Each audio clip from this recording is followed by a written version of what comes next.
You are listening to the Air Raid Hour with host Judge Mathis, dog, Tilt Money, dog, presented by the fine folks over at the Cover One Sports Network, dogs. Bills Mafia, let's go!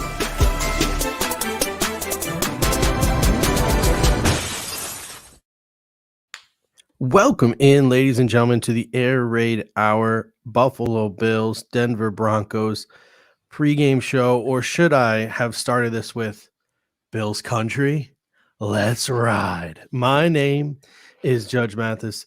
You can find me on Twitter at Judge Mathis or our show handle at The Bills Guys. This is the Cover One Sports Network, and I'm joined today for our pregame show by a special guest host, the man of the people, the inventor of Hurdle, Cover One staff writer, Uber Hansen. How you doing today, Hans?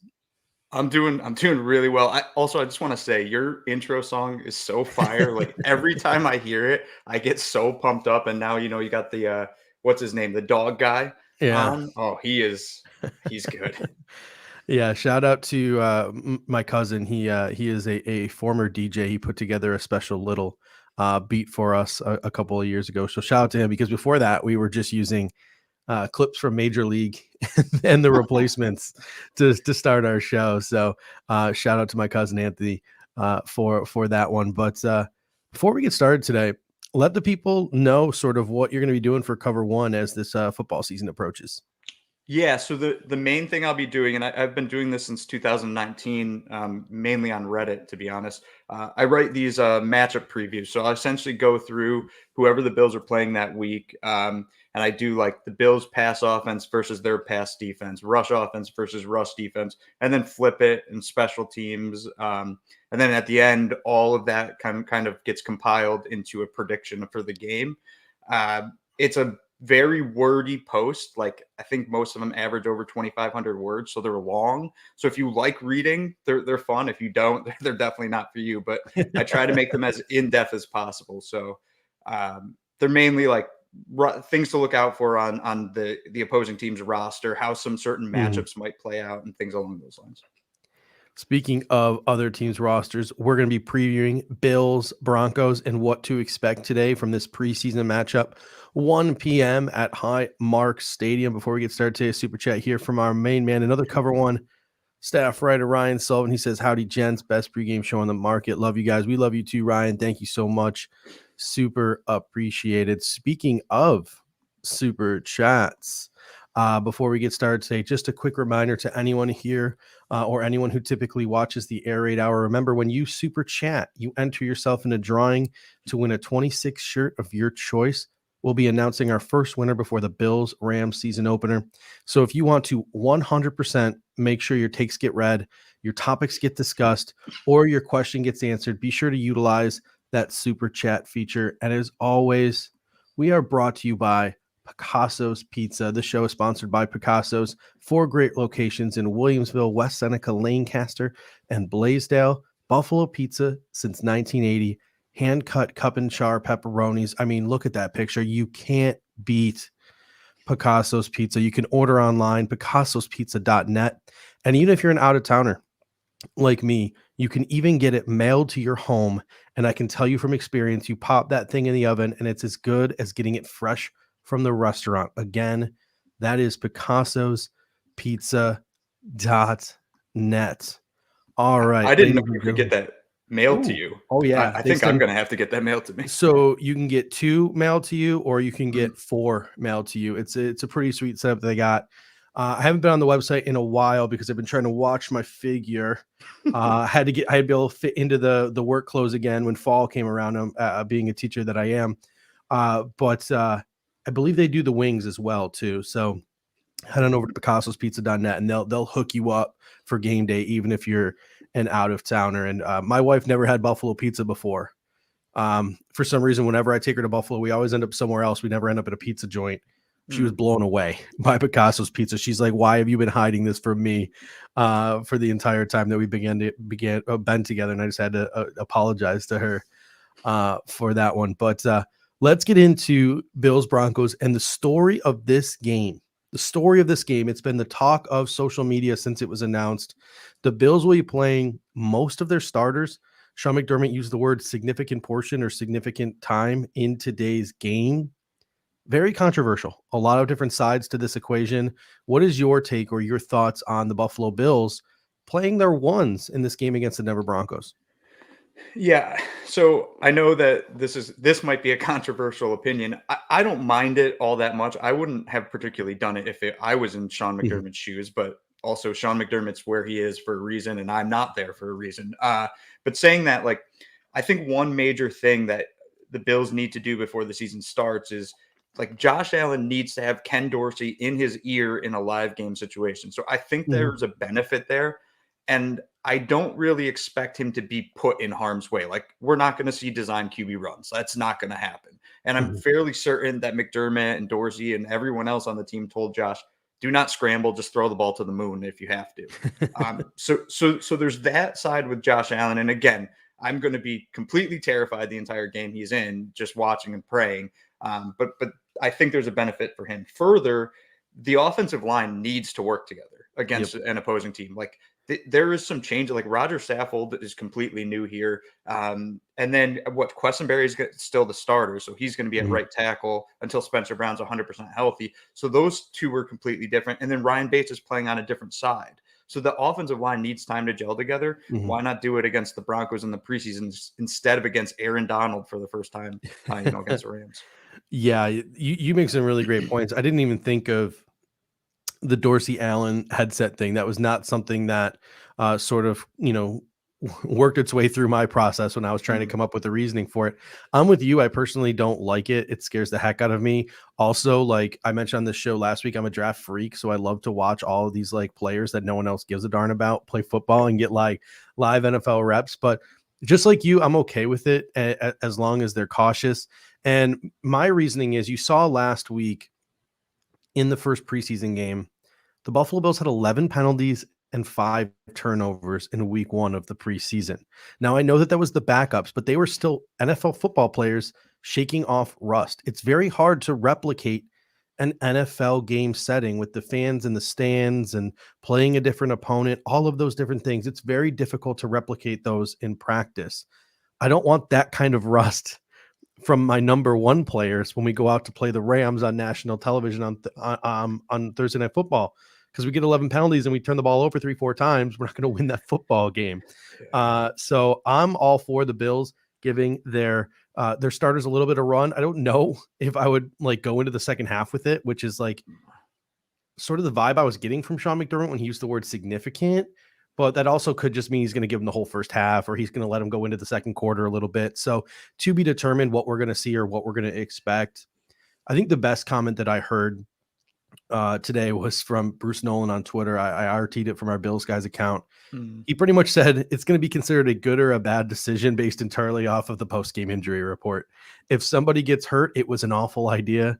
If nobody gets hurt, it was a great idea. So, yeah, definitely fingers crossed as the starters are on the field. But, it seems like something that needs to be done. We got some comments coming in from the comment section here. Jason Taylor says, "Oh my God, stars are playing. What if something happens?" I think people should relax about it. They may need those reps. We have a few new pieces. A couple people have made the comment this week. If Josh Allen feels like he needs it, the Buffalo Bills, the front office, they all have faith and trust within one another. They communicate with one another. This could be something where Josh Allen says that he really wants it. So you might not even see some of the guys on defense today, like Von Miller, et cetera, playing. You might only see some of the offensive guys. Charles G coming in saying, "I have confidence Josh can protect himself because of the freak athlete he is. The other starters I'd be more worried about. I'm okay sitting everyone." And Stan S coming in saying, "I think it's a real smart idea." And then Jason Taylor followed up with 2-3 drives would be enough for me. Yeah, 2-3. Like go down the field, score a touchdown, go down the field, kick a field goal, come back out, maybe do it again. I don't need to see them do anything too crazy, but if they're playing like pushing halftime, I'm going to start getting a little worried because injuries do happen. We saw Tommy Doyle get an injury last week. He's probably not going to play today. And we saw Tim Settle get an injury, and he's probably not going to be playing today as well. So those things add up, and we're getting close to that football season, and we have our first game. We have the first game, right? Like we have the first game on that Thursday night football matchup. So Let's start here with expectations for the offense. What is one thing you're looking for? And we'll sort of riff from there. And people in the comment section, let us know what you think. What are some things that we're expecting or we want to see from the Buffalo Bills offense? Yeah, so I don't need to see anything from Josh Allen, right? I don't need to see him complete passes. Like he could throw 10 interceptions today. I don't care. It has no impact on my opinion of him, my opinion of the passing game, because it's going to be super vanilla. It's going to be very quick sets. Like he's going to do a 3-step drop and throw. He's not going to sit back there in the pocket. So what I'm going to particularly look for is, again, I kind of alluded to it earlier, is the offensive line. Do they gel? Are they actually providing protection not only for Josh Allen, but for whatever running back it is, whether it's Singletary or Cook running out of the backfield? So my focus is going to be on that front five. And then I think that there's going to be some interesting kind of moments. Like I wonder if they're going to pull Roger Saffold at all in this first game, or if they're going to be super vanilla with that stuff. So I'll be looking at kind of those moments with those players up front. That's going to be my primary focus. Yeah, up front is where it starts for me. Devin E comes in and says chemistry with the pass catchers and O-line is what I like to see. And that's the right word, I think, chemistry, just that they're gelling together.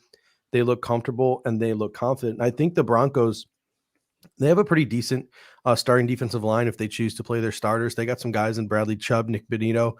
It'll be a decent challenge for the Buffalo Bills up against this Broncos defensive line. I just want to see consistency and competence from the ones. Like if they're out there getting ragdolled, if they're getting beat around the edge, if there's a lot of pressure up the middle, in the preseason, that's something that's going to be concerning to me. And it's not just pass protection either. Like I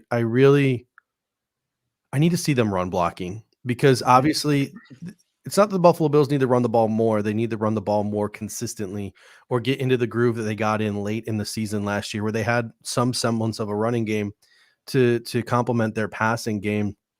Last week in the preseason, I know it was the backups, but other than Zach Moss, all the running backs averaged under 2 yards per carry. In the blue and red scrimmage, all of the running backs were struggling to meet the 3 yards per carry threshold.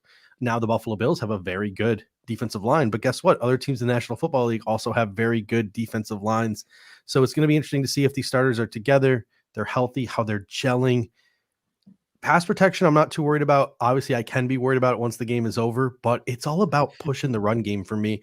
I'm watching these preseason games. I'm watching all these running backs, in the second and the third and the fourth quarter, just go out there and, average 4 or 5 yards per carry. And I'm watching our guys sort of run into walls last week. So I want to see a little bit of push in the run game from this offensive line. What are your thoughts on the run blocking?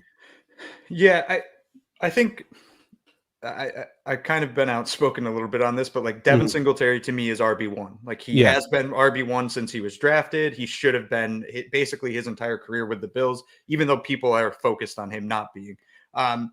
As far as it goes with kind of the run blocking, I think Devin Singletary makes it a little easier on them just because he's a little bit quicker with those feet. So I'm not even going to be really, I guess I want to see Roger Saffold blowing somebody off the ball and Ryan Bates doing the same. But Devin Singletary and James Cook more so. Like I know what Singletary can do. I want to see James Cook see if he can spot those holes. And those holes better open up, right? It better be different than years past where Singletary and Moss have consistently finished towards the bottom of the league in yards before first contact. And that needs to change if the Bills want to run the ball more efficiency. So kind of like what you said, if we're getting blown up at the offensive line and like our guards are getting pushed back or something, then we're going to have to start being a little bit concerned, not just with pass pro, but also the running game. I don't expect that. I think the Bills are significantly better on the OL this season. And I think we'll kind of see a little bit of a flash of that today. Yeah, Mark K coming in saying the Broncos aren't playing any starters today. So now not only do I want to see them confident and competent, I want to see a little bit of a push in this running game. Kenny Riggleman comes out with a great example. The Denver plays that sort of 34 defense where the edge rushers stand up. That's kind of similar to what the Rams do. So the Bills will be getting some similar looks to maybe what they're going to see week 1 versus the Rams. You sort of mentioned James Cook here. James Cook was also mentioned in a comment here. Mr. Moneymaker says, without showing much, I want to see James Cook with the ones. You mentioned Cook. You mentioned Singletary. Devin, he comes in here, mentioned Zach Moss. Moss still ran into lineman last week, but he at least kept it going this time. The running backs are interesting. I don't need to see Devin Singletary at all this preseason. Like I don't even need to see him today with the starters. Like I just don't. Maybe like a carry or two, but To me, I'm with you. I think he's at least for now 1A in the running back committee. He's our first and second down back. How they utilize James Cook more and more as the season progresses will be interesting. Whether they use Zach Moss at the goal line will be interesting. But to me, Zach Moss, I want to see him keep it going. I don't need to see Devin Singletary. For me, all eyes are on James Cook today because I was a little underwhelmed last week, but also I didn't care because number one, I knew it was vanilla, and number two, I knew it was the backups. But now that we're with the ones, I want to see maybe a splash play or two here from James Cook because he was a second-round draft pick, and you want to see sort of how that translates to the National Football League. What are your expectations here for James Cook heading into week 2 of the preseason? Yeah, I mean, I'm with everyone's talked about his speed, like in the open field, he'll just break away from everybody. I want to see that. I want to see that flash play from him. But again, and I'm going to keep going back to this entire show. I feel like it's all vanilla. Like we're not doing anything unique. And so like when the Broncos, for instance, Josh Allen's going to be on the field. When Josh Allen's on the field in a regular season game, that opposing team has to be aware of him running the ball. The Broncos don't need to be aware of Josh running the ball. He's not going to run it today. So then they can focus more on James Cook. They can focus more on doing simpler kind of things because they're not wary of what the Bills are going to do. So James Cook, though, like if he flashes today, and again, we're playing against probably the twos of the Broncos, I'll be a little bit more confident, but I always take preseason with a grain of salt, no matter if I see something super positive or super negative. It's such a weird environment of like very simplistic football against lesser or higher competition. It's so hard to actually pull information out from these preseason games. Yeah. Tucky BB comes in with a great comment. He says, I want to see more zone run concepts today. It's been the talk of the town with the O-line revamp and the coaching change this offseason. Yeah, it seems like whenever the Bills lose confidence in that running game, they always go back to the man gap power stuff, the pin and pull stuff. That's sort of like their bread and butter, like their safety net. They always try to be that zone team, but when it doesn't work, they always look to mix it up and go do some other things. And Aaron Kromer is more than capable of that. Like Eric Wood made that comment when Aaron Kromer first signed to come back to Buffalo. Like Eric Wood's like, man, this guy's versatile. He'll man gap power you. He will zone you. Like he can do a bunch of different things. So while his bread and butter is that zone running, he's more than capable of doing a lot of things. Love the energy in the comment section. We got Justin F coming in saying, hey, let's go Buffalo. We got Elliot Eisler coming in saying, hit that like button, Mafia, if you could, please. Really helps us with the algorithm. If you smash that like button, let's get some more eyeballs in here. And word of mouth always helps. So if you got someone, family friend, would enjoy sitting here listening to a little bit of Buffalo Bills talk before the Buffalo Bills take on the Denver Broncos, shoot the link their way. We would really appreciate that. Final thoughts on James Cook here. Jason Taylor comes in and says, quick slants and screenplays with Cook could be very beneficial. I don't know if they're going to bust. We saw some of it at training camp with the screen passes. I don't know how much we're going to see of it in the preseason. Mark K coming in, perfect timing because that's our next subject here, the pass catchers. Want to see how well OJ Howard, Jamison Crowder, and James Cook play. Want to see more positive plays from Shakir and Hodgins on D, Elam Benford, and better coverage play by Spector and Bernard. I want to get into the pass catchers next. Diggs, Davis, just like Josh Allen, like don't get hurt. I don't even care if you catch a ball. I'm really interested to see Isaiah McKenzie if he plays and how he's utilized in the slot and see some of the parts of his game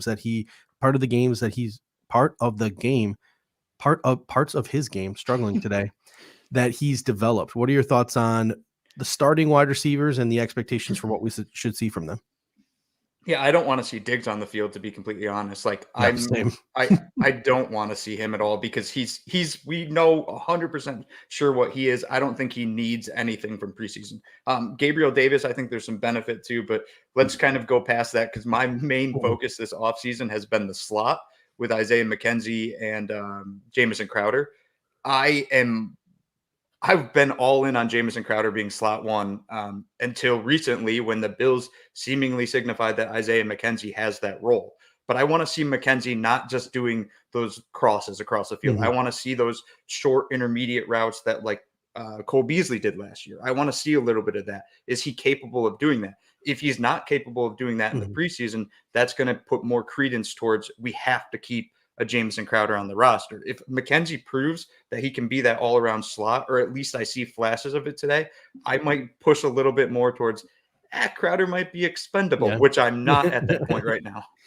Jason Taylor comes in and says Crowder hopefully will be more involved today. And that's the interesting. So not even their play, just their usage and when they're on the field is going to be super interesting, because if Jamison Crowder doesn't take a single rep with Josh Allen today, that's going to speak volumes, right? Like that will really speak volumes. If it's just Davis, Diggs, and McKenzie with Josh Allen, they're just all 11 personnel. They don't do anything too crazy. And then Jamison Crowder doesn't see the field until Case Keenum sees the field. That is going to be a statement. So it's going to be really interesting to see Jamison Crowder's usage, who he plays with, if he can get back on track today. And I think they made a really good point on disguised coverage this week with Pro Anthony Kendall. It's not so much that Jamison Crowder has done anything wrong. He's missed some practices because he's hurt. It seems like for the most part, he's had a pretty good training camp when he's been there. He obviously had that play last week, which was probably a little bit more on Case Keenum. You didn't want to see it, but you saw it with that tip pass. It's not so much what Crowder's been doing. It's just what everyone else around him has been doing. And Isaiah McKenzie has stepped up his game, and Khalil Shakir has come in and wowed the coaches, and Isaiah Hodgins has come in, and he's bulked up and looked stronger and improved his, release and all those different things to make him a more viable NFL receiver when the pads come on. So it's not so much what Crowder has been doing. It's what other people around him have been doing. Crowder's still doing everything that he normally does. Richard Rush comes in and says, I think Lil Dirty and Crowder split time to keep them both healthy all year. And kick returning and punt returning could come into the equation too, because if we see Isaiah McKenzie return kicks today. So from what I've been hearing at training camp, Isaiah McKenzie has been returning punts, but he's been majority kick returner. If Isaiah McKenzie is your team's kick returner, like he comes out there with the ones today, right? And Isaiah McKenzie is your kick returner, Jamison Crowder might get the first reps in the slot for the first couple of plays while McKenzie goes and takes a breather. And then McKenzie comes onto the field later in the first drive, et cetera. So it'll be really interesting to see Jamison Crowder's usage.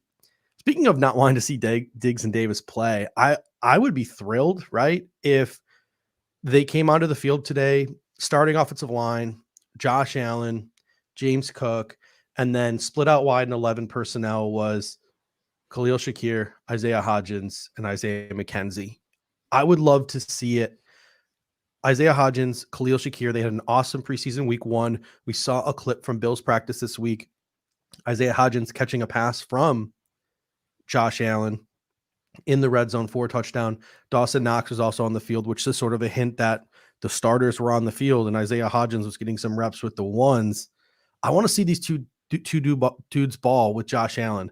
What are your thoughts about seeing these two guys seeing first team reps possibly?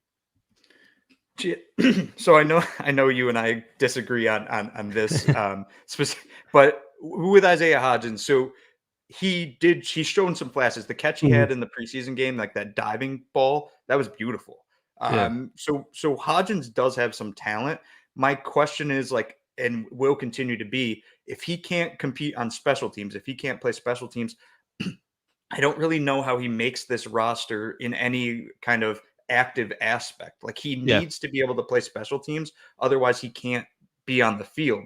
I'd love to see him with Josh Allen and also Shakir more so, because I think Shakir actually is going to get playing time this season.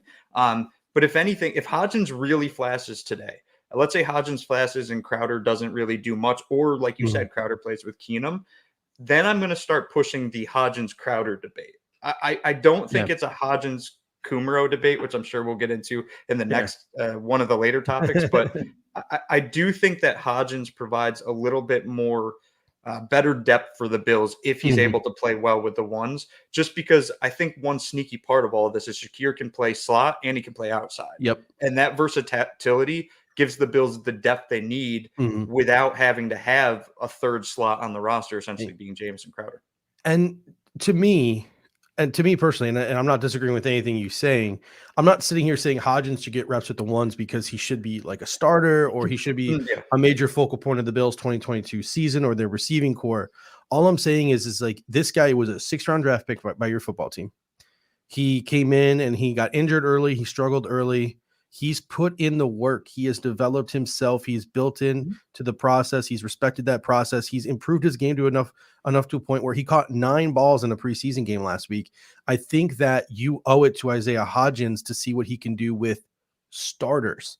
And I think he's earned some starters reps. I think he deserves to get a chance to showcase himself with a guy like Josh Allen. So that wasn't so much a statement on whether I think he should make the team or not, or whether he'll be active on game days or not. It was more so like, I want to see this dude, and I want to see this dude when Josh Allen is throwing him the football, not Matt Barkley throwing him the football, because the Bills are a passing team.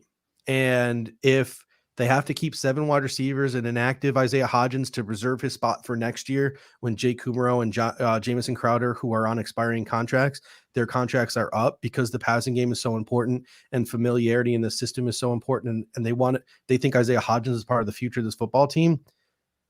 This is your chance to figure out whether he is a part of the future of this football team, or possibly a part of the future of this football team, and whether or not you want to go out and make him your 7th wide receiver and inactive every week, essentially practice squad him on the regular season roster because he's that valuable to you. Or you could just see that in practice already and be trying to hide him on the practice squad. So there's a number of different angles and things you can take.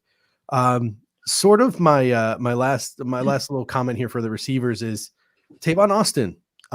He is back at practice, so I'm assuming he's going to play. He could make a fun player too in the second half of the football game. Maybe he can get himself back in the wide receiver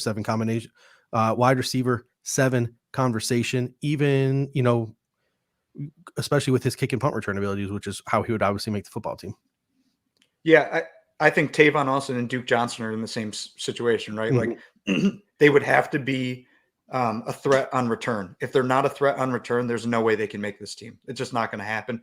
But if we see a flash from Tavon Austin on return as well as offense today, or a flash from Duke on both as well, there's a chance they could make the roster. Again, I don't particularly see them finding a way unless they can say definitively, I'm doing both of those return roles. And at this point, it really does look like Shakir is probably going to be the punt returner and James Cook the kick returner, right? So yeah, it's interesting and that's part of the thing today, and we're going to talk about that a little bit later in the special team segment.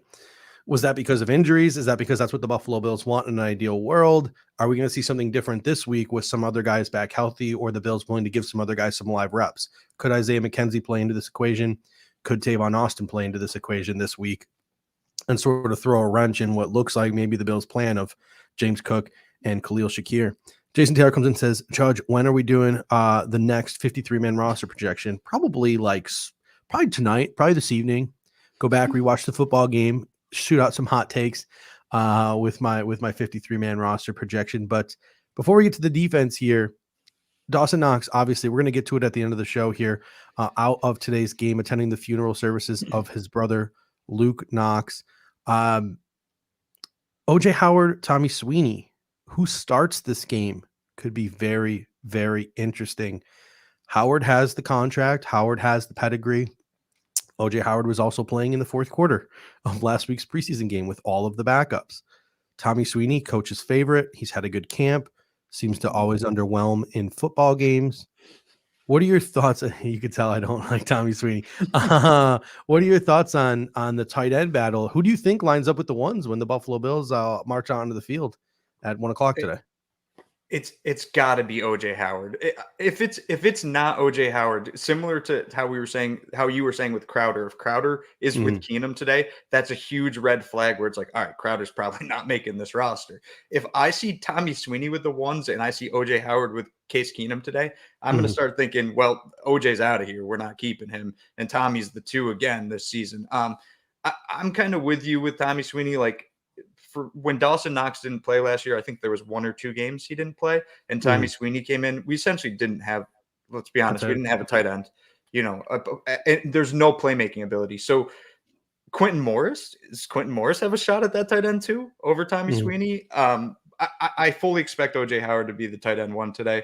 And again, if he's not, it's just a massive, massive red flag to me. And it'll be interesting to see how he responds too. So a lot of people giving OJ Howard, a hard time.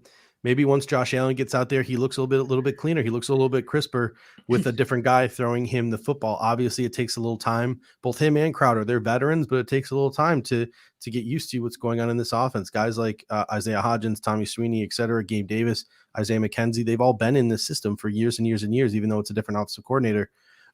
So it's a little bit interesting to see these guys acclimate and try to get comfortable. So possibly OJ Howard could pop today, but at the same time, that Case Keenum overthrow on the first touchdown, we were having this conversation, the Cover One group chat, the film guys, Anthony, Eric, Kendall, yeah, it was an overthrow, but OJ Howard also ran a pretty damn lazy route. They were saying it wasn't a great route for OJ Howard on that play to the red zone. So OJ Howard has a little bit of cleaning up to do in his game. So it'll be interesting to see how he responds with Josh Allen at quarterback. All right, let's flip it now to the defensive side of the ball. Again, we'll just riff. We'll start with whatever is on the top of your mind. We'll riff from there. Comment section, stay active, stay involved. We'll keep putting you up here on the screen. What are you looking for today from the defense? It looks like Settle and Poyer probably not playing due to injuries. I wouldn't be surprised if Micah Hyde or even like a Von Miller sat out as well. What are you expecting from this first team defense as they get a chance to play some football? Yeah, I mean, I'll just say right off the bat, I agree with you. I don't see why Von Miller would play. That would make no sense to me if he plays, but I guess we'll see. I think what everyone is looking for, which is the defensive backs, Dane Jackson, Christian Benford, and Kaiir Elam. I want to see how they play. I want to see Dane Jackson. That's who I'm most interested in, because the Bills have been adamant. He's with Trey White out. Dane Jackson CB1, like he's in the lead ahead of Benford and Elam, and I think that surprises some people because they look at Dane, who was a 7th round pick, if I'm correct, and say, how can a 7th round pick be beating out our 1st round pick that we traded up for? But again, he's been in this system, and the Bills' defense is incredibly complex. Like the zone schemes that they run are very unique and different than a lot of teams are used to, and also Kaiir Elam kind of needs to learn to play those zone concepts. At least from what I've read on scouting reports, he's mainly a press man guy. A lot of press man in that week 1 preseason game too. which I absolutely love to see, because I think we need that versatility and that dynamicism. Dynamicism, is that a word? Yeah, we've had this conversation on the show because I've used that word a million times. If it's not a word, it's a word on this show. So dynamicism is allowed. Okay, perfect. So yeah, I think that those 3 cornerbacks, those are the guys I want to see. And then one last thing on the defensive backs. Yeah. A player that I absolutely would not play today is Teron Johnson. I don't need to see him. And because of his style of play, where he's just a thumper, like he wants to lower his shoulder into you, and he has a history of injury doing that, I don't need him playing in the preseason at all. More so, like if I had to pick Von Miller or Teron Johnson to play today, I'd pick Von Miller, because I trust Von to do what needs to be done to protect himself. Yeah. We had a comment here from Dave P. He says, Uber, great input. My wife brought up your shirt and it's driving me nuts. I'm trying to figure out what is this shirt here? Can you explain to the people what this shirt is? So this is a 26 shirt. Interestingly enough. So it's that's a buffalo, that's a beat, and this is a kind of like an alien. So it's Bills beats Battlestar Galactica, which is an Office reference. Nice. It's one of my favorite shirts. Yeah. It's kind of like a Mandalorian looking thing, a little Josh Allen type of thing. You mentioned Dane Jackson. I had in my show notes here, who is the first one to line up opposite Dane Jackson is interesting. So does Kaiir Elam get the start opposite Dane Jackson? Does Christian Benford get the start? Do they rotate every other series? Do they rotate by quarter? Does Dane Jackson play a series or two and then maybe Christian Benford comes back out? How does that work? I think that's going to be super interesting, and that could be super telling of how the Bills see this cornerback competition going. With Dane Jackson in there, do we continue to see more press man, or do they maybe start trying to mix in more of those zone elements? Because maybe they were doing it's awesome if they can incorporate press man into their system. I think it'll help to be more versatile, but at the same time, the base is zone. So were they doing all that press man last week to sort of make Christian Benford and Kaiir Elam more comfortable, more confident? Was it because of the size of the Colts receivers? They weren't the speediest bunch in the world. So it'll be interesting to see how the Buffalo Bills defense responds this week with Dane Jackson incorporated in the lineup, whether you see more zone. And I don't know if Jerry Jeudy's going to play. It's looking like he's not, but it'll be interesting to see if Denver, rolling down their depth chart, has anyone with any semblance of speed, whether KJ Hamler plays or it's Montreal Washington, even though I think Montreal's more of a slot guy. It'll be interesting to see down their depth chart, like a guy like Tyree Cleveland. Is there a speed guy? I would like to see Elam and Benford go up against a guy with a little bit of speed element to their game. Maybe not so much Michael Pittman isn't the slowest guy in the world. Alec Pierce has got some world-class speed for his size, but going up against more of those speedier type of receivers is something that I want to see from Kyrie Elam and Christian Benford, not sort of like up against those bigger guys, and guys like Pierce and Pittman should be something to watch. And then obviously Cam Lewis, it'd be great if he gets a chance to start in the slot with a bunch of the starters. Nick McLeod, DeMar Hamlin, Josh Thomas. There's a lot of young prospects in this secondary that I'm really looking forward to just continue to watch and continue to grow, and hope we can stash some of these guys on the practice squad, because I really like them. There's a bunch of like Jaquan Johnson, like 3 to 5 year backup types on this in the back half of the secondary that I really enjoy watching play every week. The defensive line. So you mentioned you don't want to see Von Miller play. I'm with you. But depending on who does play, it'll be really interesting to see. I want to see this D line that's been hyped up all camp, right? It's probably not going to be Russell Wilson. It'll likely be Josh Johnson starting the game, but I want to see whoever the starting quarterback for the other team is. I want to see him uncomfortable at some points if our starting defensive line is out there. I want to see the pocket push from the inside. I want to see some pressure from the edge. Like, I just want to see that comfortable. I want to see that quarterback sweat. And I also want to see the running game get contained and stuffed.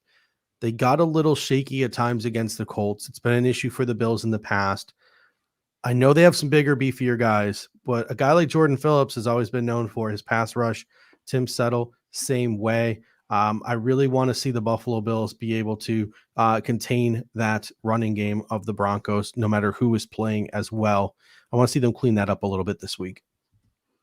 Yeah, I mean, the guy that I'm looking at on that D line is Daquan Jones. I want to see him because I think he's, at least from the vibe I'm getting from Bills fans right now, he's already starting to get the Star Lotulelei treatment from early in Star's career, where people don't kind of distinguish the one technique versus the three technique. They want the flash plays, and he's just this big body that's going to soak up blockers. I want to see him just soaking up 2 blockers every single time he's on the field, because if he's capable of doing what we thought Star should have been able to do during his entire tenure with the Bills, that alone is going to make this defense so much more formidable. So he's the guy that I'm going to kind of trying to be going to try to watch today. But that defensive line, it has to be better this season, right? Like they're deep. They seem deeper. They seem way more talented. Like the fact that Jordan Phillips is probably, I mean, kind of different positions and all that, but DT4, like he's our 4th defensive tackle, and he's still very talented. And then what Tim Settle did last week against Quentin Nelson, like I just look at this defensive line and I don't see how they can be any worse. Like they have to be better. And if they're better, you're taking the best defense in the NFL essentially, and you're making that defense significantly more. Yeah. Another thing I had in my notes here, Milano and Edmonds with maybe a little bit more freedom with the defensive line that they have in front of them, taking up some blockers, less, gapping responsibilities. What are your thoughts on Milano and Edmonds if they play today? What do you expect to see from them? Yeah, I mean, anytime I get to see Matt Milano, I'm excited. So that's really fun for me. But Tremaine Edmonds, right, probably the most polarizing figure on the Bills when it comes to on-field play. I'd like to see if Tremaine is free, right? Let's say that Daquan Jones does what I said he's going to do, and Tremaine is free. Let's see those instincts kick in, where he's recognizing kind of run lanes and things along those lines. If I can see that on a consistent basis, that'll just be a boon for this defense. And I think he's kind of one of those dark horse players this year to look at the end of the season to say Tremaine Edmonds might be the best player on this defense in 2022, or play the best out of anybody, because it is essentially a contract year. And like, he needs to kind of do that if he's going to stay with the Bills. I know there's a debate whether or not that's true, but Tremaine is kind of the key to this entire defense this season. So if I can see Tremaine be successful, at least in the short amount of time he's going to play today against the backups, it'll give me a little more confidence going up against the Rams in week 1, and then so on and so forth throughout the season. Yeah, Kevin R. Cook comes in with a great comment. He says Basham, Groot, AJ, and Shaq will be something to watch closely. Kind of glossed over the defensive line a little bit, so I want to just go back to that for a quick second. Yeah, Groot, not so much. I'm confident that Groot could not play the whole preseason and then step in week 1 and do his thing, even though he is a younger player. To me, it's all about every week in this preseason, whenever they're on the field, AJ Basham and Shaq Lawson, are they getting consistent pressure? Are they showing improvement? Because obviously a rotation is a huge part of this Buffalo Bills defensive line. Getting pressure on the quarterback is going to be a really important part of winning a Super Bowl, being a championship caliber football team. You saw the Cincinnati Bengals ride the Trey Hendrickson sort of wave and the Sam Hubbard wave into the Super Bowl last year with Cincinnati. So guys like Basham, guys like Epinesa, guys like Lawson's gonna be something to watch closely. And we haven't heard a lot about Shaq Lawson in training camp. We didn't really see him much in the preseason game. I'm a fan of his game, or I'm a fan of what his game was. But his contract is anything but a guarantee. Guys like Mike Love, guys like Kingsley Jonathan, I think they could legitimately maybe push a guy like Shaq Lawson for a roster spot. Am I talking a little crazy here when I make comments like that? I was actually going to bring this up because I believe in your last 53, you put Mike Love I did on the 53 over Yeah, Shaq Lawson. Since the Bills signed Shaq Lawson, I actually got some heat for this right away. People were saying he's a lock to make the roster, which I didn't understand at all. I just don't see that. I actually think two players aren't locks, and that's Shaq Lawson and AJ Epinesa as well. I think Basham, Groot, and Von Miller pretty clearly locks. But Lawson, Epinesa, they could, if they don't play up to kind of the Bills standards this preseason, they could both find themselves on a different team come the end of said preseason. As far as Mike Love goes, I mean, I've never really focused on Mike Love, but he's been with the team, 3 years now, 4 years, something like that. Long time. It's hard for me to see him kind of cracking the week 1 game day active roster, but Kingsley Jonathan, he flashed a lot. Like the Cover One guys posted a ton of footage of him just actually absolutely making plays. Could he be that crazy dark horse that we see at the end of this preseason and offseason? Yeah, that pushes for, like, maybe he pushes Shaq Lawson off the roster. Maybe he pushes AJ off the roster. If Shaq Lawson doesn't, let's say, play significant snaps yet again with the ones today, because they should be rotating if they're going to start the defense. If Shaq is kind of sitting out until they put all the backups in, then again we go back to the same situation we were talking about with OJ Howard and Jamison Crowder, where it's like, this could be a red flag where Shaq is not going to make this roster. Yeah, and the AJ Epinesa thing is interesting because rotation is important to the Buffalo Bills. Probably wanting to keep Von Miller healthy and fresh going into the postseason, where you're going to want him the most, is really important to the Buffalo Bills. I mean, there's only so many guys you can run. They've been talking up AJ Epinesa all training camp. What would they do if they traded AJ Epinesa or they cut AJ Epinesa and, Shaq Lawson didn't step up either? Like, are we talking about the Buffalo Bills making a trade for a veteran player? Like, what would they do to compensate there? Would they really be entrusting of a UDFA and a guy like Kingsley Jonathan? So that's my only misgiving there. I'm not saying he's a lock because of his talent. I just think he might be a lock at this point because of what else are you going to do there? In terms of AJ Epinesa. I do think that it's at a minimum one of those two. I don't think it's going to be both are gone. I think that it's going to be AJ or it's going to be Shaq. I just don't know which one it could be. And then again, like Mike Love or Kingsley Jonathan, maybe they can push it. And Mike Love, granted, he doesn't have much literal NFL playing experience in meaningful games, but he has been with the team for a while. So maybe that's how he sneaks onto the roster, where they're like, we've seen you for years. We have confidence in what you can do. He's had multiple good preseasons, and I believe the one active game he's ever played was against the Miami Dolphins. He had like a really nice run stuff at the goal line in that game too. So when he's had an opportunity to be on the football field, he sort of has flashed. All right, so back to the linebackers. We talked about Milano and Edmonds. They're going to get some run today, possibly. I'm interested to see Tyrell Dotson finally get some run. He was a little hurt, a little dinged up last week. It seems like he has cemented himself as maybe this year's AJ Klein, the first linebacker off the bench. So it'll be really interesting to see him play.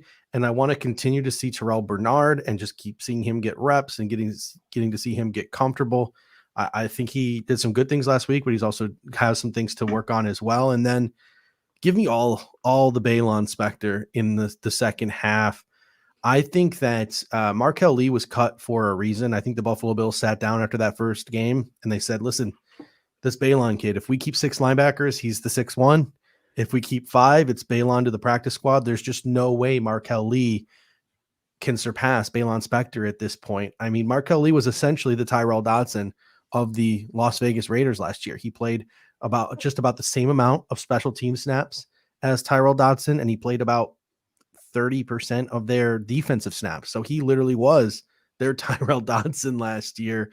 I think the Buffalo Bills gave him that veteran respect, cut him a little bit early because they realized Dodson's got this thing wrapped up. Bernard is obviously staying. And if we do decide to keep 6 guys, it's Balon Spector as linebacker 6. What are your thoughts sort of on the depth linebackers as we head into the second preseason game? Yeah, so I'll just start with Spector because when the Bills drafted him, I went and I watched some of like his highlight reels out of Clemson. I'm not a college football guy. I don't watch college football very much, and I have no real focus on it. But Spector, to me, like going and watching the footage of him, he looked really good. Like his instincts kind of just flashed. Like he just always knew where the ball was going to be. So I was super intrigued by him ever since the Bills drafted him. And then watching him play in the first preseason game, all of that intrigue kind of peaked because I'm like, this guy's actually something. My problem is, and you also alluded to it there, is the Bills would have to keep 6 linebackers to keep him on this team. And I've gone through the 53-man exercise many, many times, and I can't find the way to keep him on the roster. But if he continues to make plays like he was last week, and he continues to do that this week, as well as yet against special teams, that he might force their hand. And the cutting of Marquel Lee, like you said, was kind of signifying, okay, Spector played so well, there's no way Lee can surpass him. To me, that's a green flag, let's say, where Spector might be pushing towards that. As far as the rest of them go, Dodson has kind of proven that can be a quality backup linebacker in the NFL. I'm excited to see him because when he's had to step in for Edmonds, he's played well, or step in for Milano, he's played well. And then Bernard, he's kind of this young, like, people still question why he was drafted in the 3rd round. He's this super versatile player that's a little undersized. I want to see how they kind of use him in this game. Maybe he'll play a little middle. Maybe he'll play a little outside. Maybe they'll do something weird with him. I think when the season actually starts, I believe there has to be a package for him. I don't know what it is. Like he's the big nickel or something. I have no idea what the package for Terrell Bernard is going to be. But if the Bills were investing a third round draft pick in him, I don't think it's just, oh, he's going to be Matt Milano's backup until Milano's contract runs up. Like, that can't be the plan with Bernard. Yeah, I mean, to me, I think, I've used the word maybe like a thick dime for him, but we play teams. I think to me, and this is just me being predictive, I think the Buffalo Bills take a look at their schedule. They have the Ravens, they have the Patriots, they have these teams who like to run the football. They could run into the Colts in the postseason, who likes to run the football. There could be poor inclement weather at some point in this season where a team is going to just try to ram the ball down their throats. I think they looked at that and said, "Listen, our base is nickel. That's our base defense. That's our bread and butter. We want Teron Johnson on the field as much as possible. You can almost still keep your base as nickel, but just make your nickel bigger in Terrell Bernard. So you have that 3rd linebacker out there, but he's not the traditional, like, stronger AJ Klein type of, run stuffer that you usually bring in there. You usually have the Mike, the Will, who's like a Matt Milano type, and then you have that bigger, heavier set guy that usually is that 3rd guy. No, you just have 2 Wills, so he's still stronger than Teron Johnson, gives you a little bit more maybe pop in the run game than Teron Johnson. He can blitz, he can drop back into coverage, so he's sort of the Swiss Army knife type of linebacker that you can use to fill in for Teron Johnson against these teams that are a little bit heavier and like to run the ball down the throat. We saw in that Colts game last year, the Bills just had no answer. They refused to come out of nickel. They just stayed at nickel the whole game, and they just got chewed up and chewed out. Like, so to me, I think the Colts game is what honestly got Terrell Bernard drafted where he did for the Buffalo Bills. And what are your thoughts on that? Yeah, as you were speaking, I was thinking about like the package. Like, the one thing that people have said that I completely agree with when it comes to putting Terrell Bernard on the field is it's hard to take Teron Johnson off the field because he's so good, and he's a good tackler too. Yeah. So I don't remember who from Cover One it is. I think it's Greg, but I don't want to say that definitively. Has talked about the 3-3-5, which has caused Mhm. major issues in in conversation. But maybe a 3-3-5 package where you have Milano, Bernard, and Edmonds on the field, and then up front, let's say it's Ed Oliver, Groot, and Daquan Jones. Mhm. And that's the package you put out. Maybe there's some sort of benefit for that in certain situations. I do think the Colts game played a major role in kind of strategy this offseason because you can't have Jonathan Taylor score 5 touchdowns on the Bills if they're playing them in the first round of the playoffs or second round of the playoffs. Like the Mhm. Bills will lose then. Then we're not going to go to the Super Bowl. And there are running teams the Bills are going to have to play this year. And also you alluded to the inclement weather. Last season was the literal worst weather I've ever seen the Bills play in consistently week in and week out. If that happens again this year, like the Bills need some way to adjust their defense to make them maybe a little bigger, a little more physical, Mhm. and maybe that's what Terrell Bernard's was brought in to do. Yeah. Zach Hilton coming in saying Greg is definitely dreaming of 3-3-5 that Dave, I think he means Dave Aranda, influenced Dave Aranda, the head coach at Baylor, who is sort of a confidant. He's really tight with Sean McDermott, which I think was one of the things that was responsible for the Bills drafting Terrell Bernard. We remember back to 2017, the Trey White pick kind of took a lot of, I think, Bills fans by surprise at pick number 27. It certainly took me by surprise. The final seal of approval for Sean McDermott to take Trey White was LSU defense coordinator Dave Aranda, who said, listen, this guy's got the work ethic, this guy's got the skill, this guy's the person you want in your locker room. It was Dave Aranda's influence that really got Trey White drafted where he did in the 2017 draft. So Sean McDermott has a close relationship with Dave Aranda.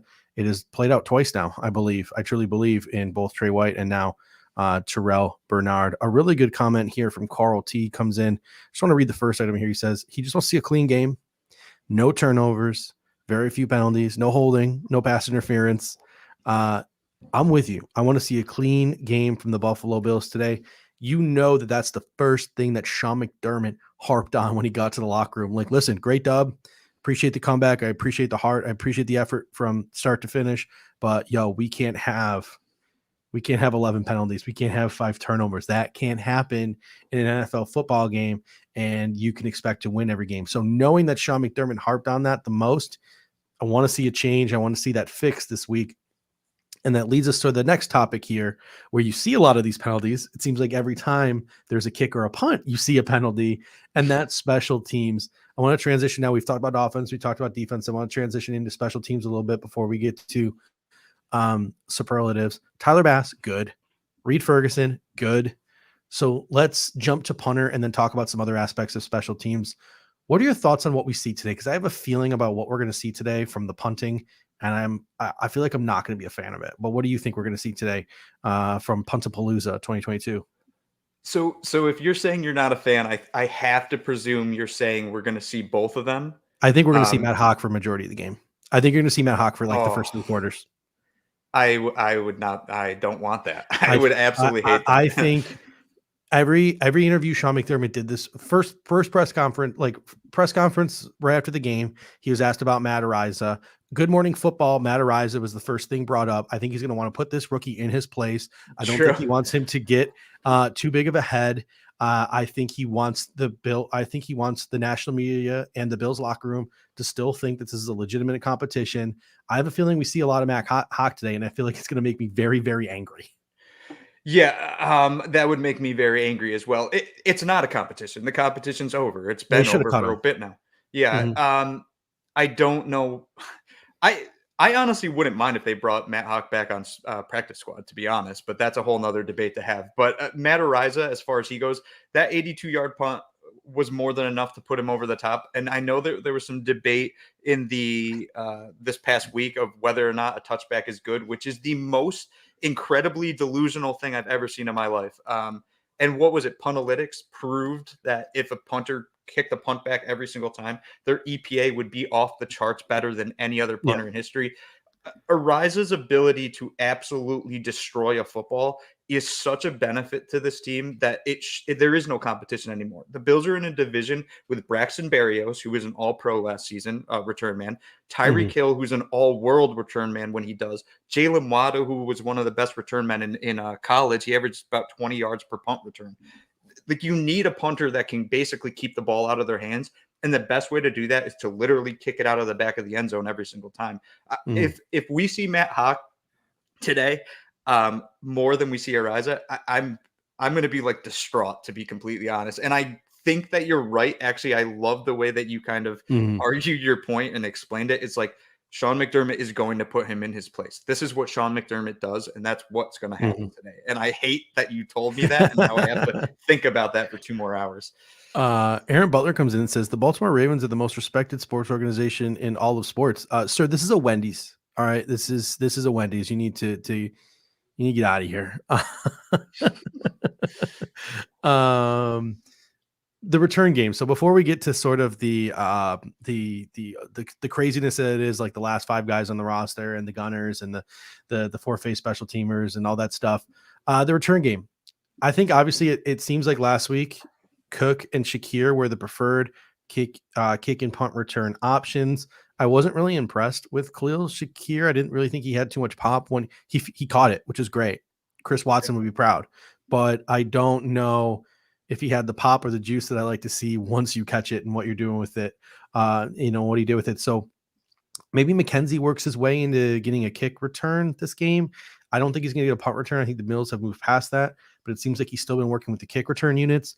It'll be interesting to see the Tavon Austin effect, and it'll be interesting to see Duke Johnson and Raheem Blackshear in the second half, and maybe if they continue to get some more runs. So what are your thoughts on the return, both the kick and the punt return competition here?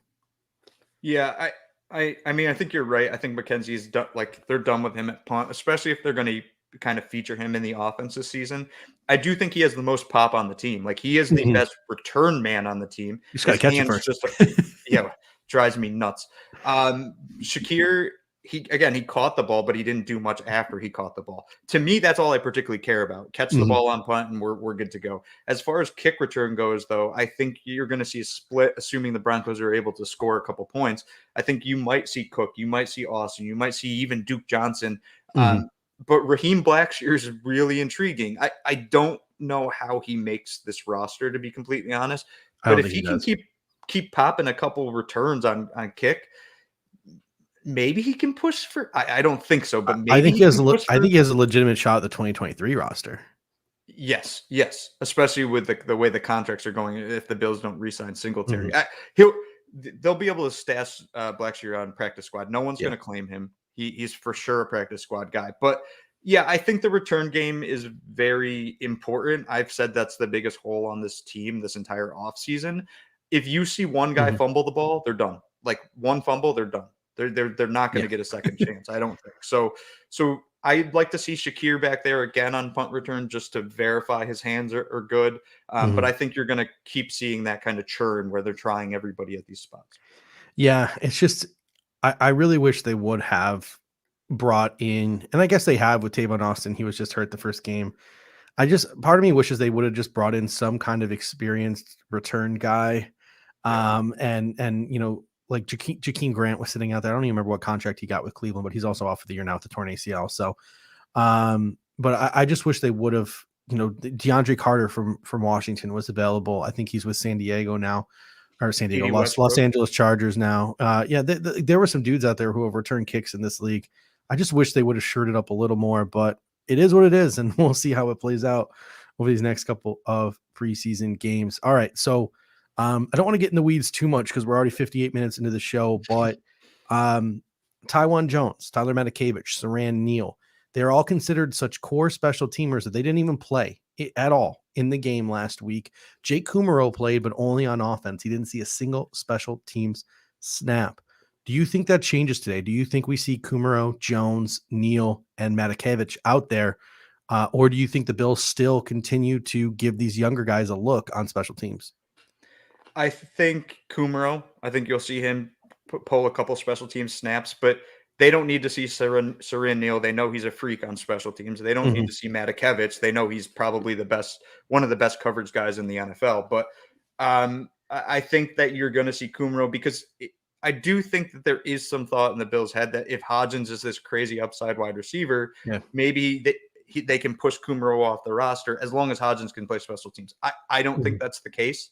But I think that these young guys need the run because they need to verify that Hodgins, Spector, and honestly, even Christian Benford. Benford is going to have to be able to play special teams because when this roster shakes out the way it will when Trey White comes back, Yeah, he's gonna be Benford's the starting. fourth.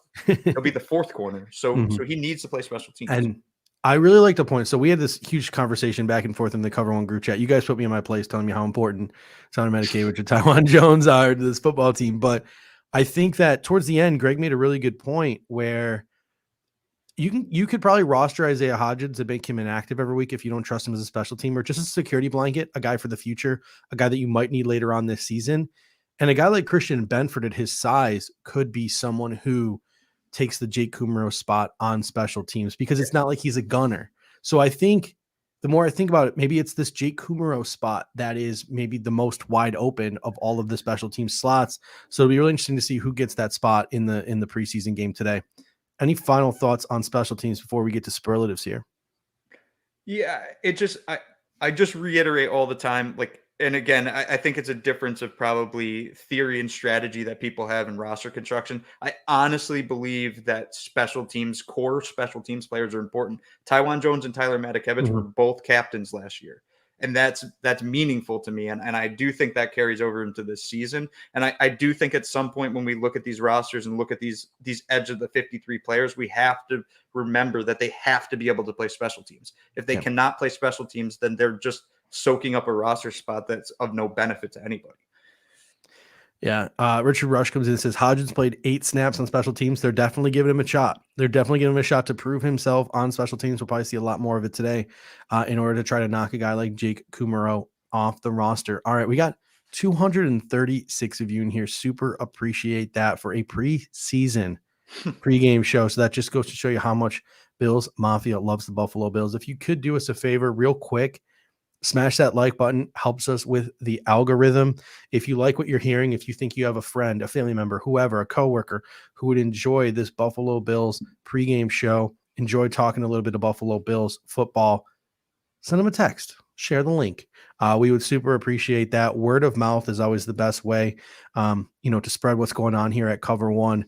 So that would be super appreciated. And while we got you guys here too, cannot encourage you guys enough to sign up for Cover One Pass. If you guys don't know, we have this new program here at Cover One Pass Club Access.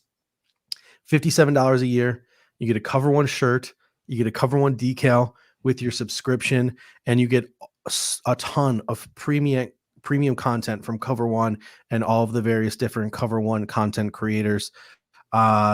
In-depth analysis, including scheme, play and player breakdowns, scouting reports, and analytics analysis, access for on unlimited devices, access to the Cover One community, the Slack channel where we have some really great conversations, access to the Cover One contributors like myself and Greg and Aaron and Eric and Anthony and Kendall. We do Zoom meetings where we break down the ins and outs of football. We do, live game watch parties, which is something they're trying to do this year. So a whole bunch of different things for Cover One Pass subscribers and a ton of behind the scenes content as well. So $57 a year. Head on over to cover1.football and sign up for your Cover One Pass today if that is something that interests you. And if you have any questions about that, let us know.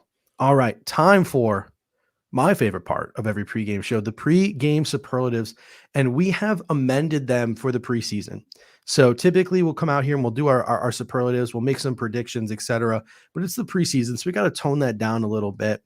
We always like to start with the take me higher player of the game, and typically this is the player in the regular season where we would play a nice little Creed, a little Creed song, and then we talk about what Buffalo Bills player needs to step up in order for the Buffalo Bills to have the most success. Now, YouTube, not so fun. They demonetize us every time we try to play Creed. So we got rid of the clip, but we're bringing it back in the regular season, and we've come up with a special alternative for our Take Me Higher promo. So you're going to want to turn into the Bills-Rams pregame.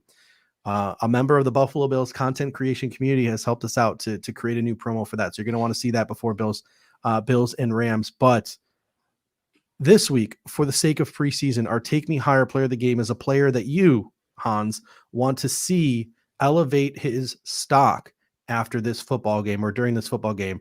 And people in the comment section, let us know, who do you want to see raise their stock in this football game, lock themselves onto the 53-man roster? Hans, I'll start with you, and then I'll read some comments in the comment section. Who's your take me higher player of the game this week? Yeah, I've said his name a bunch today. I'm going to say it again. Jamison Crowder. I want to see Crowder push back up towards that number 1 slot role. At a minimum, that number 2 slot role that can come in certain packages where the Bills need short yardage. I got to see Crowder play with Allen today. And if he doesn't play with Allen or he doesn't play well with Allen, then yeah, I'm going to have concern. But I fully expect him to play with Allen, put up some decent plays, and kind of push himself back onto a near lock for this roster. We got Jason Taylor coming in. He agrees with you. He says Jamison Crowder as well. For me, my take me higher player of the game, a guy I want to see elevate his stock, is James Cook. I think he's finally going to get his work with the ones today. He's going to get his work with the starting offensive line. He's going to get his work with Josh Allen. I want to see more out of James Cook this week with the starters. I want to get a little bit of an idea of the elements that he can add to this offense. I want to see a splash play or two from James Cook. So it's the preseason. I'm not saying he needs to lock himself onto the 53-man roster. He's already done that, clearly, being a second-round pick. But I want to see a little bit of what he can do with the ones, and I want to see the splash play aspect of his game and the versatility of his game this week. All right, ladies and gentlemen, that brings us to the wild card player of the game. This is the player for the preseason amended wild card player of the game, a surprise player who shows out that we're going to be talking about on Monday's show. So our wild card player of the game. Guys, why aren't the brakes working? Because I cut the brakes! Wild card, bitches! Yeah! And while we were talking, we had a couple of take me hires come in. Groot, OJ Howard, AJ Epinesa, Tavon Austin. So Hans, I'm going to kick it to you. Who's your wild card player of the game? Who do you want to see? Who do you think is going to step up? And we're going to be talking about them on Monday evening show.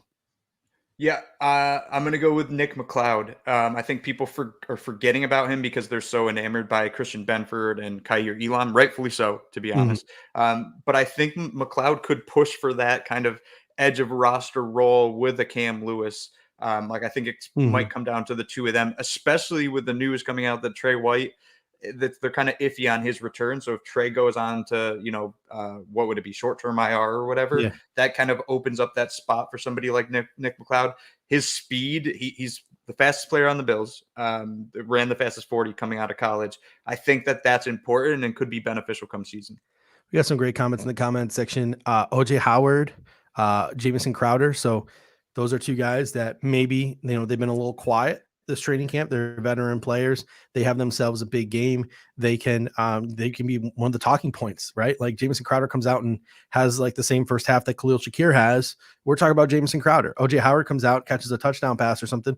We're talking about OJ Howard on Monday. So I like those ones. AJ Epinesa is another guy. Maybe Ed Oliver plays, Daquan Jones plays, Jordan Phillips plays, and a guy like AJ Epinesa pops a little bit with some of these other guys surrounding him and shows that he can be a key contributor to this rotation. Raheem Blackshear in the second half of this football game, certainly another guy. He's going to get a ton of, whether it's in the passing game, the running game, as a kick returner, a punt returner. He's a dude who's going to get a lot of run. And he's going to be on the field a ton for the Buffalo Bills. So it's always nice to see him pop, and he'll have plenty of opportunities to pop. Genesis says he wants Zach Moss to continue looking good this preseason. So my wild card player of the game is Tavon Austin. I think that there is an opportunity in this football game for him to make a play as a return man, either a kick returner or a punt returner. I think in the second half of this football game, there's a chance for him to, catch a ball, get some yak, make a big play, make a splash play. And I think a lot of the people who were big on him during OTAs, a lot of people who were big on him during the start of training camp, they're going to start coming back out of the woodworks if Tavon Austin has himself a day. And he might, at least in the fans' perspective, work his way back into the wide receiver conversation, the starting kick returner, punt returner conversation as well. So I think Tavon Austin is my wild card player of the game. And we had a comment here from, we had someone in here saying, Lambie Bobbitt comes in and says, does anyone know where in the South you can watch the game? So it costs money. I think there's still a 7-day free trial if you haven't signed up yet. NFL Plus, a lot of people ripping on it. I've enjoyed it so far. It works really well on my Roku. It works really well on my laptop. They show every single preseason game live. So this Bills game will be live on NFL Plus, and also it's live on NFL Network. So if you have NFL Network or you go to a bar or something like that with NFL Network, you'll be able to watch this game. Just know if you're watching NFL Network, if Matt Barkley's leading a fourth quarter comeback, they're going to cut to the next game if the next game starts. So also have that NFL Plus handy as well, so you can catch the end of the football game. And yeah, you can just do a free trial of something like YouTube TV or Fubo or something like that with NFL Network as well. Want to make sure you can watch that game. So all options are open. I have no idea how Sunday Ticket's going to work this year. Is it still one more year of Sunday Ticket? Because I don't have to worry about it till week 3, but I live out here in Arizona. I have no idea how I'm watching like the third Bills game. The first 2, I'm fine. They're on national TV. I have no idea how I'm watching the third game. I might have to go to a bar. So that'll be interesting. All right, on to our next. And this is a fun segment, especially in the preseason, because I love college football. Unlike Hans, I love college football. I did college football. I watch a lot of college football. You guys know here at the Air Raid Hour, we take the pre-draft process super serious. So the next is the respect me player of the game. It's typically the player on the other team, the opposing player, the Buffalo Bills have to respect in order to win the football game. But we're amending that again because of the preseason. So it's the respect me player of the game, a player from the Broncos that you are most interested in seeing. I pure, straight hate you.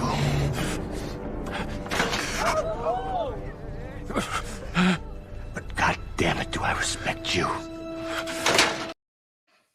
All right, so let us know in the comment section, is there anyone from the Denver Broncos team, starter, backup, third stringer, whatever, that you are interested in watching play some football today? And Hans, who's someone on this Denver Broncos roster that pops to you?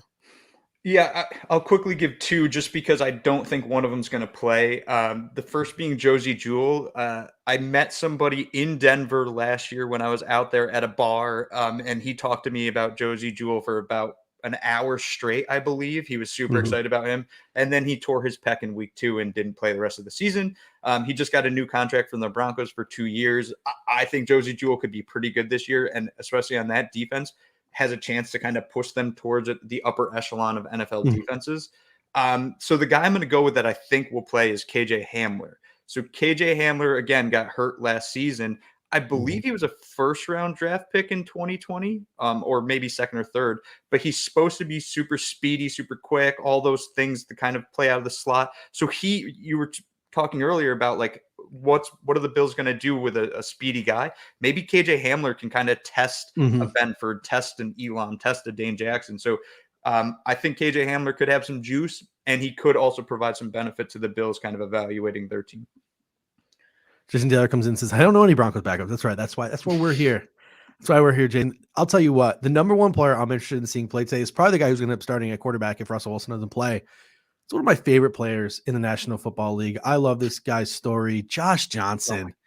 Former Buffalo Bill, Josh Johnson, XFL legend, Josh Johnson. I'll tell you what, I love watching Josh Johnson play football because he just goes out there and he slings it. And this has been my take for a very long time on Josh Johnson. One of the most disrespected quarterbacks in the National Football League. Josh Johnson does not deserve to have this graphic.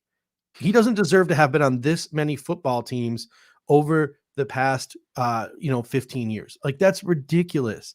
Josh Johnson should have latched on somewhere and been some team's Matt Barkley. I think he's a really decent football player. I think if my starting quarterback gets hurt in the middle of the third quarter, I need a quarterback to finish out the game for me. I would love to have a Josh Johnson on my football team. I think he is just the antithesis of what an NFL backup quarterback should look like. So I'm looking forward to watching my guy Josh Johnson play.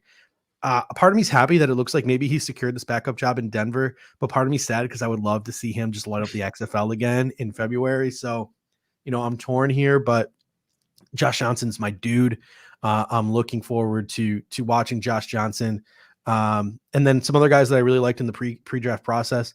Montreal Washington, the wide receiver returner, is going to get some run in this game. He played at Samford, and he's known for returning a kick for a touchdown and catching like a really long pass for a touchdown in Gainesville in the swamp against Florida. So Montreal Washington was a late round prospect that I really liked. I believe they got him as a UDFA. One of my favorite tight ends, Greg Dulcich. He's going to be a guy to watch in this game. Maybe Terrell Bernard versus Greg Dulcich could be a matchup to keep an eye on. Yayu Wuzurike, Matt Hennison are two defensive linemen that I liked in this pre-draft process. It'll be interesting to see our backup defensive lineman up against them. Nick Benito as well off the edge, our backup offensive lineman against Nick Benito. And then one of my favorite corners in this draft class, Damari Mathis. We ended up going a different route with Kyrie Elam and Christian Benford, but really like Damari Mathis. So it'll be cool to see some of those prospects get some play as well. 100%, Jason Taylor. I will always root for Josh Johnson. I would love to see him in the Bills uniform again. He might be getting a little old, but when I saw that he's been in the NFL since 2008 in that graphic, I was like, what? But he was Rex Ryan era Bills. For those of you who don't remember, he was the third string quarterback behind Tyrod and EJ. All right. So up next is the hot take. This is the fun one. So typically we always have one hot take every game. It's really hard to have a hot take in the preseason, but we will try. So our hot take of the game. Oh my God! We're having a fire sale. Oh, the burning! It burns me. Evacuate all the school children. Oh, me. This isn't a fever. Sing, Greg. Can't even see where the knob is. All right. So comment section, hit us up with your hottest take for the Buffalo Bills, Denver Broncos at 1 p.m. today. And Hans, what is your hot take for today's game? The offensive line looks bad. Like not just average, they look bad. Like they're getting blown up by second teamers. I think that it's really important for offensive linemen to gel together against opposing teams, and the Bills have not had that yet, and they're kind of all over the place with who's playing in which spots on this offensive line. I think that we kind of see that rust, and at the end of the game, I think you're going to have Bills fans freaking out saying our offensive line looks worse than it did last year. But me sitting back here saying, good, I'm happy this happened now instead of in week 1 against the Rams. Yeah, well, you went negative with it. I went a little growth mindset though. We got to respect the process. It's a process. We're gonna work through it and improve. But I went with a. This is probably my least spiciest take of all time, but it's the preseason, so this is a mild take. But it's like a mild wing at a restaurant. This take here, so it's not quite the piping hot that you usually are used to for me. But I'm gonna go with OJ Howard and/or Jamison Crowder. Just remind people why they're here. That's my hot take today. I think a lot of people are writing them off. Either they're just a fan of Tommy Sweeney or see Quentin Morris catching the ball that he does. Wants watch these certain guys off the team. Isaiah Hodgins, they want, guys like Jamison Crowder off the team for these younger, possibly more exciting players. But I think that getting a chance to play with Josh Allen today, OJ Howard, Jamison Crowder, I think they remind people why they were brought in and why the Buffalo Bills gave them contracts and why they're going to be on the Buffalo Bills 53-man roster. All right, before we head out here this evening, we're gonna wrap this up at right about the hour and a half mark. So if you've missed any of the show, you can go back and you can watch it on replay all the way up until kickoff. So rewind it back to the top and watch from the top of the show. But before we head out of here, last but certainly not least, I want to sort of acknowledge something that happened earlier in this week, and that was the passing of Dawson Knox's brother, Luke Knox. Bills Mafia lost one of their own this week. Luke Knox, he's the younger brother of Dawson. He was a player at FIU in his own right. He passed away tragically earlier this week. Our thoughts here at Cover One are with the Knox family. The service is today, so while the Buffalo Bills are out in the field, Dawson Knox will be, celebrating the life and mourning the loss of his brother. So thoughts and prayers are with him. If you are able to, and you want to show Dawson how much you love and support him, head on over to the Punt Pediatric Cancer website. That is Dawson Knox's charity of choice, and make a donation. Donations of $16.88 for both Luke and Dawson's numbers have been pouring in as a tribute to Luke's life and legacy. And as of this morning, over $150,000 has been raised for the Punt Pediatric Cancer Collaborative. So if you have the resources available to you, head on over to that website and give them a donation. $16.88 is preferred as sort of a nice little tribute there for Luke Knox. Any final thoughts here as we head out here, Hans? Yeah, I think that, like, the one thing I just keep reiterating kind of about this preseason and offseason in general when it comes to the Bills is we're in such a different place than we were 5 years ago, 6 years ago, 7 years ago. At that point in time, we were looking at the team and saying, who's going to be our starting quarterback? Who's going to start in probably 20 of the different positions for the Bills? And now we don't have to worry about that. This team is so unbelievably stacked that ultimately when we have these conversations or watch these games, we're looking at maybe 4 or 5 spots that are up for grabs. And the craziest part about that all is the Bills are going to cut very talented football players. Yep. And it's going to be kind of upsetting to some fans, I think, to see maybe somebody like a Nick McLeod get cut, who I know maybe people aren't that high on, but I am. Still, though, this team is so set up for success and so deep, and the practice squad's going to be deep. It's just super exciting to watch. And you also said earlier when it comes to preseason football, I love preseason football because I love watching these guys that are edge of roster guys fighting for that spot because they're literally putting everything on the line in this game. The starters will go through the motions, make sure they don't get hurt, etc. But as you get to the third and fourth quarter, those guys are playing as hard as they possibly can because they know that this could be a life-changing moment for them. Yeah, and I'm starting to think about it. Like, there's not a single starting position on this team up for grabs. Not one. Like, literally not one. It is all set in stone before the season starts. Not every NFL team can say that every starter is set in stone. I guess punter. The only that's set in stone. That's kick returner, punt returner. So not every team can say that they are as set and secure in their starting roster as the Buffalo Bills. Maybe right tackle, but that's only because of the question marks surrounding Spencer Brown's health. But not everyone can say that they are as stacked as the Buffalo Bills are with starters. So watching these guys play for their lives, watching these guys play for just their next career, whether it's on the Bills practice squad or on another football team, it's going to be really fun to watch. Always enjoy preseason, always enjoy the stories. I wish the Bills could be on Hard Knocks every year. Like, that'd be fun. And the Bills media people do a good enough job of releasing their own sort of Bills embedded preseasons and stuff. But man, watching that Detroit Lions, like, I understand why coaches hate it and all that stuff, but just watching, the Detroit Lions one especially, I just really wish that the Bills were on Hard Knocks every year, or every team had a Hard Knocks every year. But ladies and gentlemen, thank you so much for tuning in. If you could please, before you head out, smash that like button. Really helps us with the algorithm. If you just caught on towards the end of the show, still an hour and a half until kickoff. So you could rewatch this whole show if you wanted to on demand. So go back and I encourage you to start it from the top. We went from talking about the starters playing to the offense, to the defense, to special teams, to our superlatives. So a fully stacked show for you. And if you got any friends, listen, word of mouth is the most important thing. Somebody saying an encouraging word about this show to a friend, a family member, a coworker is just the number one thing you could do if you like the show and want to help support it. So copy that link, send it to somebody you think might enjoy this show. Word of mouth truly means a lot to us. And it's the number one way to grow this thing organically that we're doing over here at the Air Raid Hour and Cover One. And just a reminder, if you're an on-demand viewer, I probably won't have a chance to check the comment section before the game starts, but smash that like button, helps us with the algorithm as well. Hans, I want to thank you so much. Always appreciate it when you can join us, man. It is a pleasure. Keep doing what you're doing. Huddle. I haven't played the last couple of. Hurdle. I don't know why I said huddle. Sorry. I've been lazy. I have not been playing my Wordle lately. I've not been playing my hurdle lately. I've been off my game, but I got to get back on it. That's truly an awesome thing that you're doing there, and all the things that you do. We figured out that you two tweet more than me, so we figured out that you are the king of the tweeting.